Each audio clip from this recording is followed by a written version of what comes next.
Selesai majelis hakim memvonis Ferdy Sambo hukuman mati, lantas muncul pertanyaan kapan akan dieksekusi. Terlebih santar isu Kitab Undang-Undang Hukum Pidana atau KUHP baru yang disebut mampu menyelamatkan Ferdy Sambo. Menanggapi pertanyaan tersebut, akhirnya Kejaksaan Agung atau Kejagung Republik Indonesia buka suara.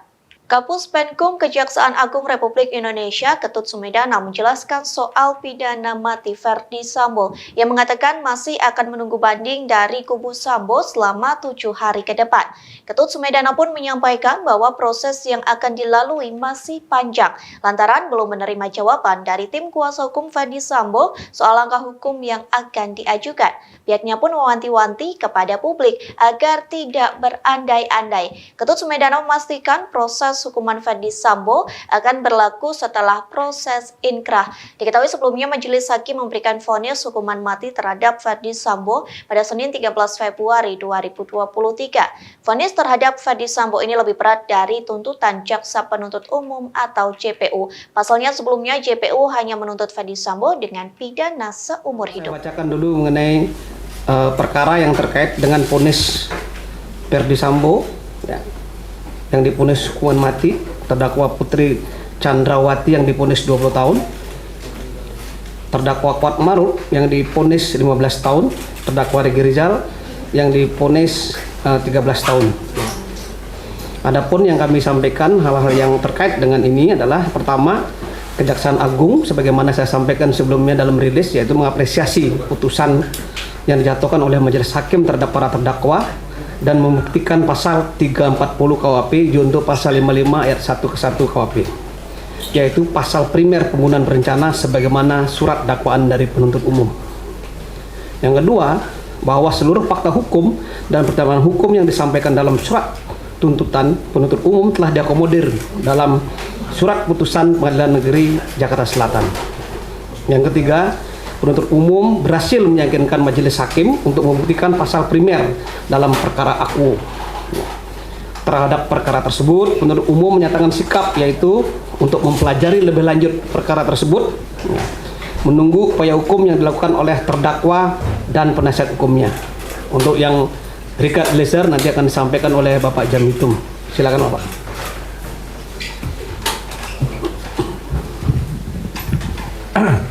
Bismillahirrahmanirrahim. Assalamualaikum warahmatullahi wabarakatuh.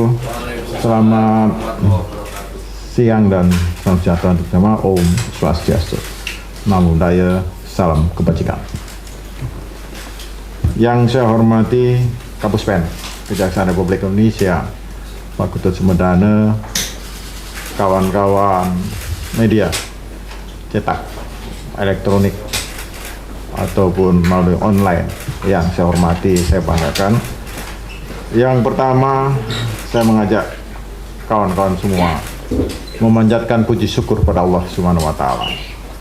Kita masih diberikan Allah kesehatan pada hari ini sehingga saya dapat bertemu saudara-saudara sekalian dalam hal memberi penjelasan kepada masyarakat. Penjelasan ini kami pandang perlu karena dari kemarin saya mendapat banyak WA, telepon, mohon maaf saya belum merespon karena saya ingin memberikan informasi yang lebih lengkap, komprehensif kepada saudara-saudara semua dalam rangka memberi jawaban terhadap seluruh pertanyaan yang mudah-mudahan tidak banyak pertanyaan lagi karena saya juga banyak kegiatan lain ya, sehingga mohon maaf apabila tidak bisa memenuhi undangan dari media.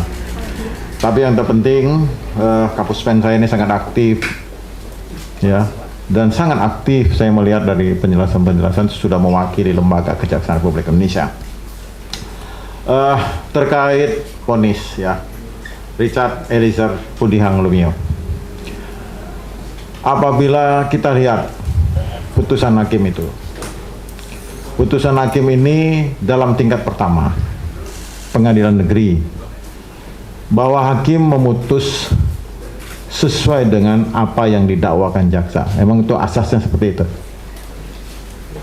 Hakim memutus sesuai yang didakwakan jaksa. Itu pasal 340. Dakwaan primer dari jaksa. Dan ketika kami mencermati seluruh putusan itu, ya, baik dari FS sampai Eliezer kemarin, bahwa hakim mengambil alih seluruh fakta hukum yang ada dalam dakwaan jaksa. Di samping dakwaan primer dibuktikan sesuai dakwaan jaksa, juga seluruh pertimbangan hukum itu diambil alih oleh hakim. Pertimbangan hukum yang dibangun oleh hakim tidak terlepas dari rekustur yang diajukan jaksa maupun replik yang disampaikan jaksa. Itu semua diambil alih. Dan kami menilai seperti itu.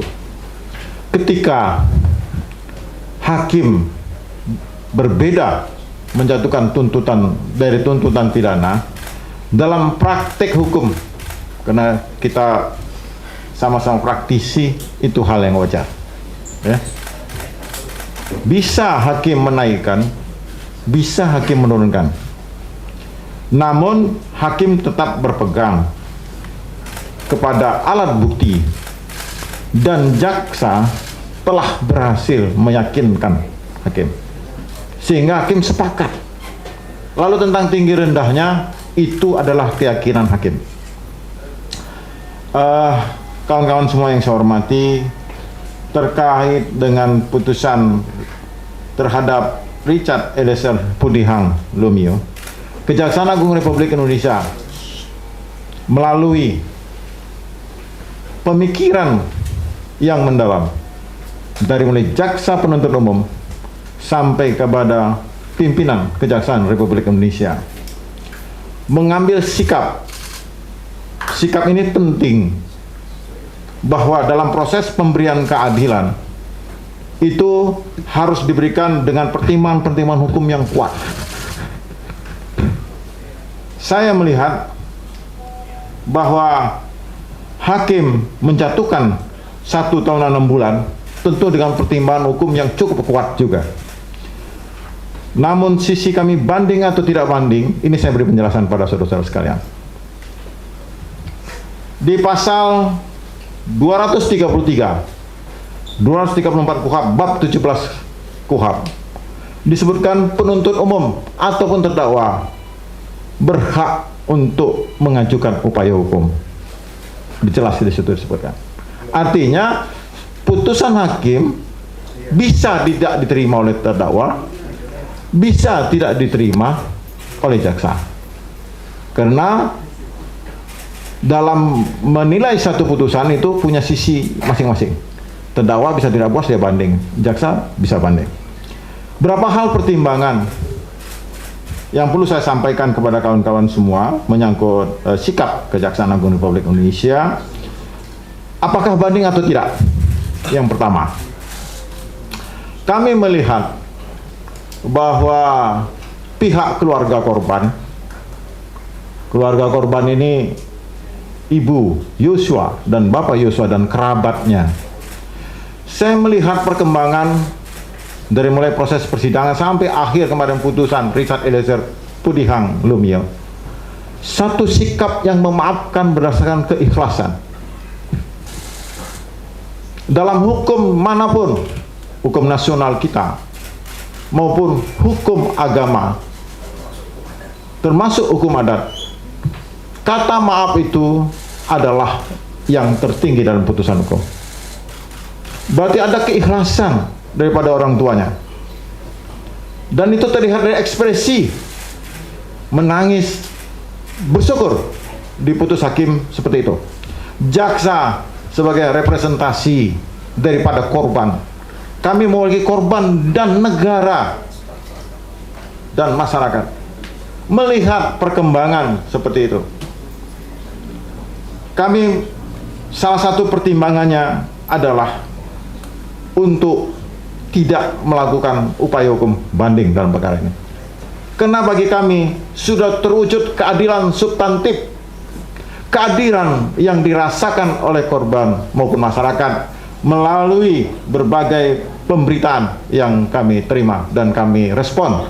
Kami menilai 1 hari pemberitaan itu, dan kami dalam mewujudkan keadilan itu harus melihat nilai-nilai atau keadilan yang timbul di masyarakat. Kawan-kawan sekalian, di samping itu juga saya melihat putusan hakim ini di samping sudah mengambil over seluruhnya, saya mengikuti benar, mengambil over seluruhnya tuntutan dakwaan maupun tuntutan jaksa. Seluruhnya saya lihat dari seluruh unsur yang dia kutip oleh hakim. Hakim yakin benar atas dakwaan jaksa tersebut, yakin benar atas tuntutan jaksa tersebut, sehingga kami menghormati putusan hakim yang telah mewujudkan keadilan substantif yang dapat diterima oleh masyarakat.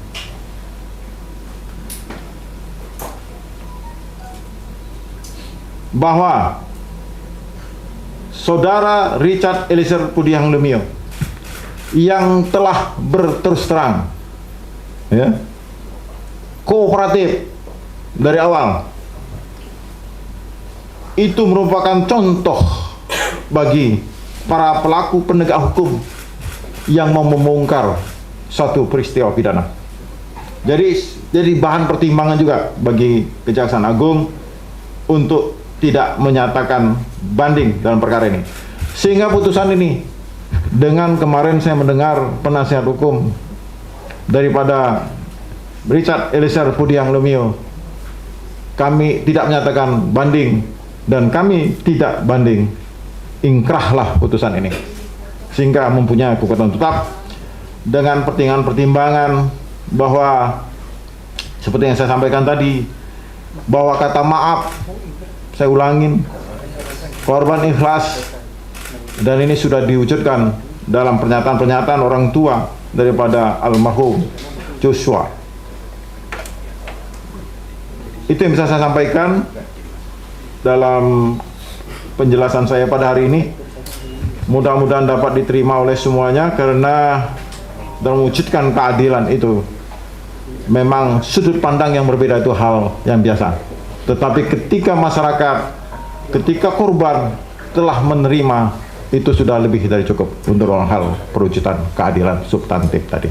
Demikian kawan-kawan, billahi taufik wal hidayah. Assalamualaikum warahmatullahi wabarakatuh. Terima kasih sudah nonton. Jangan lupa like, subscribe, dan share ya.